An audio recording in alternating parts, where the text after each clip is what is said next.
What's up guys, Kevin Cage here with another crypto update. We have a bunch to get into today. So first up, looking at total 3 of the crypto market cap. This is the entire altcoin market excluding Bitcoin and Ethereum. What got me excited today is the weekly RSI at 70, my alert went off and we can see almost into overbought levels. The last time we actually pierced here, not where we had bearish divergence towards the end of the cycle in the beginning of the bear market, but we can see we moved into overbought, momentum at all-time highs, and the altcoin market moved 800% or a 9x as Bitcoin is pushing into new highs. So I'll be monitoring this, and just keep in mind, when we are in overbought and we're actually above 70, momentum is at an all-time high and we can see those big moves. If you look at any asset that has done a 2, 3, 5x from its cycle low, the RSI was typically in overbought. We're starting to see some buy volume coming into the altcoin market, which is good, but we're still in this accumulation. We have to break through that previous high to actually confirm that we're breaking out of accumulation and beginning this retracement.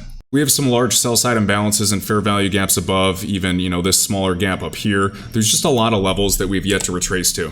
In comparing the Bitcoin price chart on the weekly time frame compared to previous cycles back in 2015 during this bear market, we can see the steady climb. We had the golden cross of the 50 and 100 and began that impulse. We've been starting to get some price action for Bitcoin and a potential golden cross setup on the weekly time frame. And momentum is also pierced 70 into overbought, very similar to here during this golden cross. And whether or not you believe in the crypto halving or not, one thing we can agree on is crypto markets are cyclical. Multi-year bear market, big bull run, multi-year bear market, more of a retracement leading into a bull run, and we're again in a multi-year bear market. And I don't know why so many guys say that Bitcoin can't retrace before the halving, because it has retraced every single time. So really quick, looking at Bitcoin's performance, considering the Bitcoin halving, just to get an idea. So looking at previous cycles all the way back during this bear market in 2015. Drawing fibs from swing high to swing low, we can see we came all the way up perfectly to 618. This is on Bitstamp with the US dollar. The halving was actually in July of 2016, so actually after that retracement, even though it was very close. What about last cycle, drawing the same fib from swing high to swing low? Also wicking to the 618. So we did a substantial retracement to the 618, and the halving wasn't actually until May of 2020, all the way back there. So across the board, some people think we're going to challenge the lows, this bear market lasts way longer, Bitcoin doesn't break into a new all-time high price until well after the halving in 2025.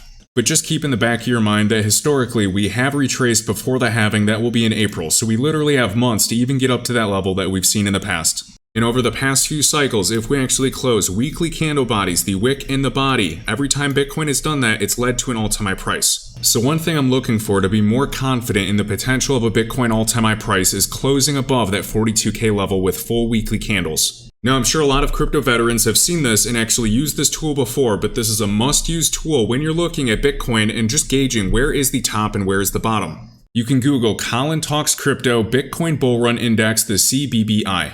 So we'll go over this, but what's interesting is they didn't just throw the pi cycle or 1 or 2 indicators, they put together and combined 9 of the best indicators. So of course, you guys know the pi cycle as well, and you can click each of these indicators individually and look at them, explaining exactly what the pi cycle is, and this single indicator has been effective in picking out the timing of the market cycle highs within 3 days. And looking at this Bitcoin Bull Run Index, you can see when it's dark green, that's a great time to accumulate Bitcoin historically, dark green, dark green, dark green at the cycle low. And when we see the dark red, we can see the confidence is above 90, and last cycle top well above 90. So we're getting into yellow territory, which is super exciting. And if we can have a tool to gauge the market top, I mean, not even within 3 days. If you're within 1 month or 2 months of the market top, that can change everything for your portfolio for the better. And historically, when Bitcoin tops, you still have a month or 2 afterwards where other alts even pop again, creating new all-time high prices, including Ethereum. Now really quick, looking at Algorand or Algo, starting to show signs of life yet again from the lows, up about 50%, breaking out of this trend.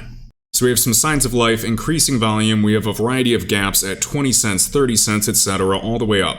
Its weekly RSI is starting to break past that middle line or the 50 line.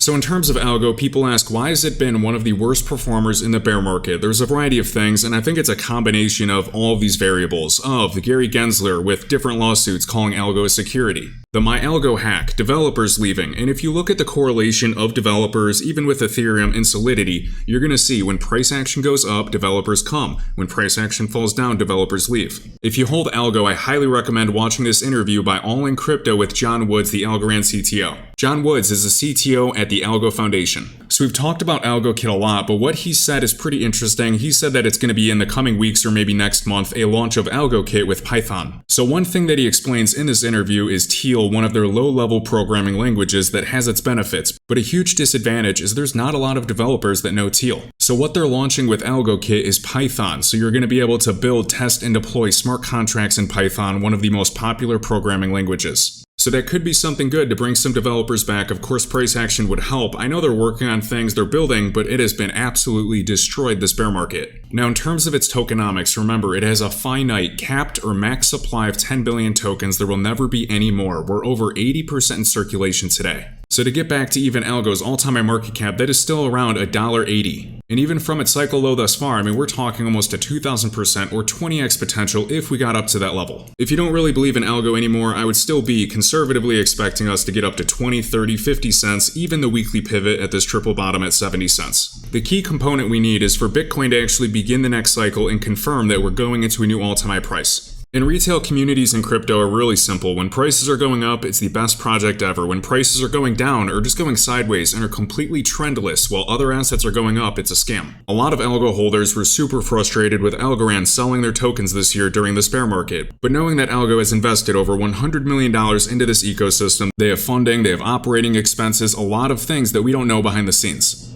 However, Algo has a treasury report and you can see exactly how the funds are used, and every single project has sold their tokens, whether it's during a bull market or a bear market. The Ethereum Foundation has sold the top, like basically the exact top, multiple times. Ripple sells XRP. HBAR has distributed a lot of HBAR, and you can also see that in the treasury reports. So to see every single crypto project at one point or another sell their tokens for operating expenses to survive and thrive, I think it's necessary.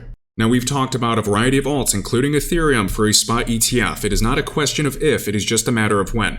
Bitcoin will get a spot ETF approved. Even if you think it will be denied initially, it's still going to be approved regardless long term. Same thing for Ethereum, and then leading the way for other assets in the top 10, top 20, top 50, etc.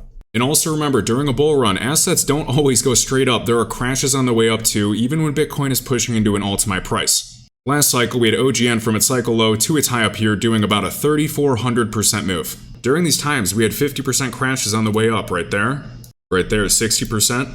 Right there, another 49, 50%. And during these high levels of volatility, people panic.